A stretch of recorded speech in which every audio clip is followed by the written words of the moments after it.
c'est débat ouvert n'utararonka umwanya wo kubaza azobaza kandi tuzomwishura. Rero kuri ico kintu uvuze nagomba kuvuga ko agakiza twahawe si agakiza katugize abaja canke ngo katuzirike, ahubwo agakiza twahawe kaduhaye kwidegemvya. Uwo mwidegemvyo twahawe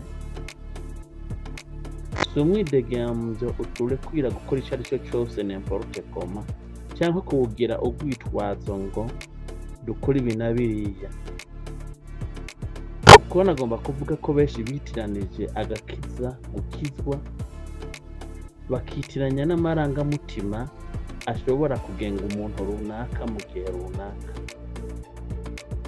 Iyo ubonye umuntu yumvise ijambo ry'Imana akarira,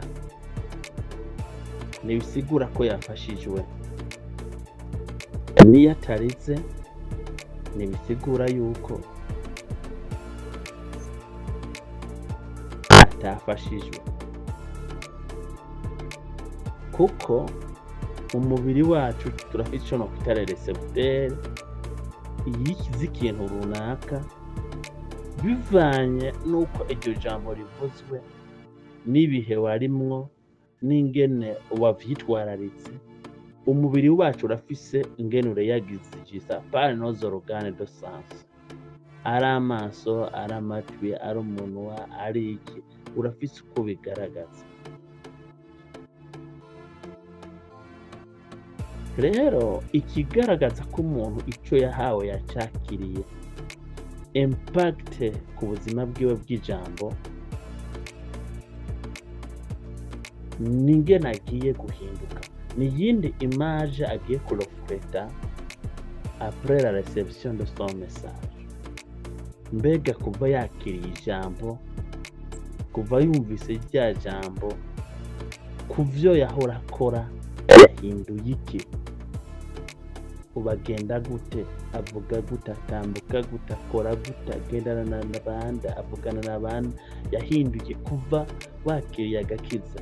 Umuntu afashe abo bantu babiri, wewe urafise igicapo utarakiza, urafise n'igicapo warakije, urafise igicapo ufise umaze kumva ijambo. None inyuma yo kuryakira, yo kubyumva, hahindutse iki? Iryo shusho rero ry'impinduka niryo isi idukeneye ko kubona. Mbega nirihe tandukaniro riri hagati yo kuva wa muntu ataraja hariya no kuva hagiye?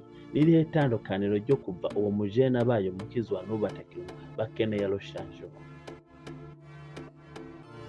Muri Timoteyo niho Bibiliya ivuga ngo ivyanditswe byose byahumetswe n'Imana bifise ububasha bwo guhana umuntu no kumuhanura no kumutuza indero nziza mu byo kugororoka, ngo kugira ngo umuntu w'Imana afise uko bikwiye byose ngo akore igikorwa ciza cose.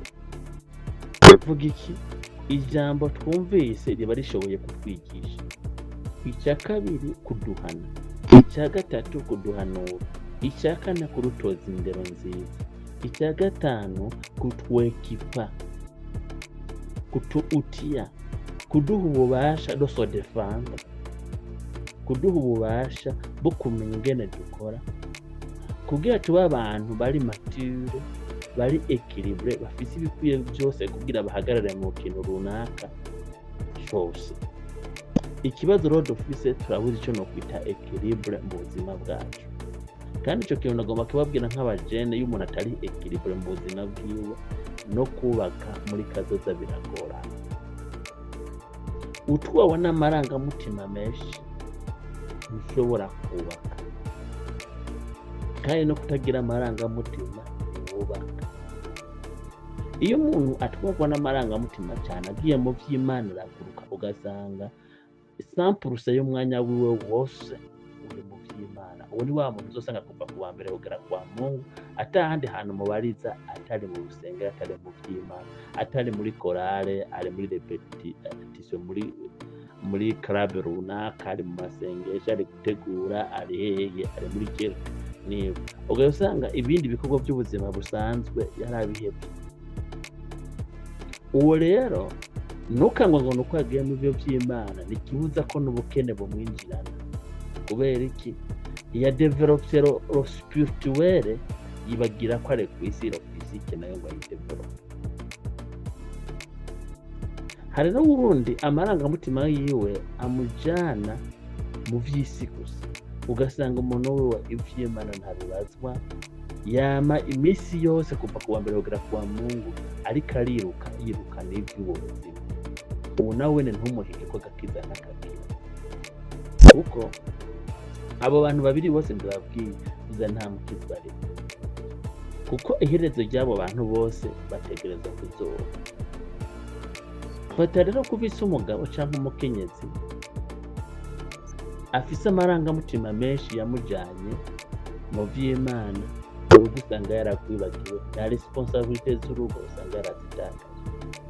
N'umugabo nuko usanze yatwaye n'amarangamutima cyane y'ijambo ry'Imana cyane akaja a plus de 100%, usanga les responsabilités ivyo yategereza kubazwa yarabitaye. Kandi abo bantu iherezo ryabo kenshi ryamarira, kuko iruhande y'uko turi muri ibi tugereza kumenya mbega turabazwa iki, notre cahier de charge.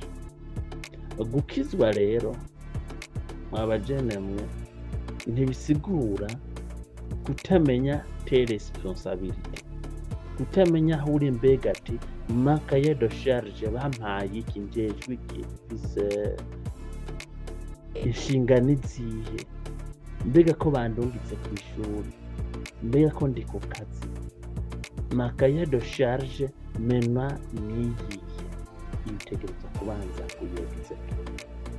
Nicyo gituma dukeneye kuba abantu bari equilibre, tukamenya ati turafise akagakiza ariko tugafise turi ku isi turafise les besoins dutegereza gusatisfeza mubu no muri kazoza.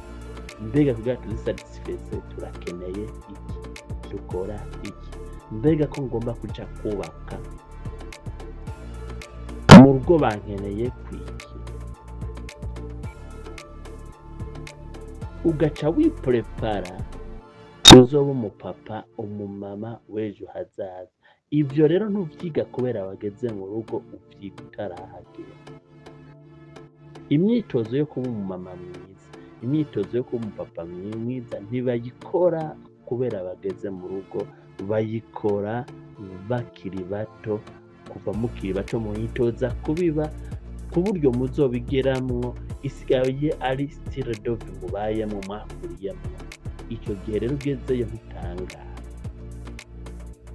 Rero turakenera kuba turi abajene bari equilibre mu by'Imana no mu by'umubiri, ku buryo ivyo bintu bibiri vyuzuzanya, tukaba turi abantu bashitse bashinze imizi, badatwarwa n'amarangamutima ariko bafise ikintu kibayoboye.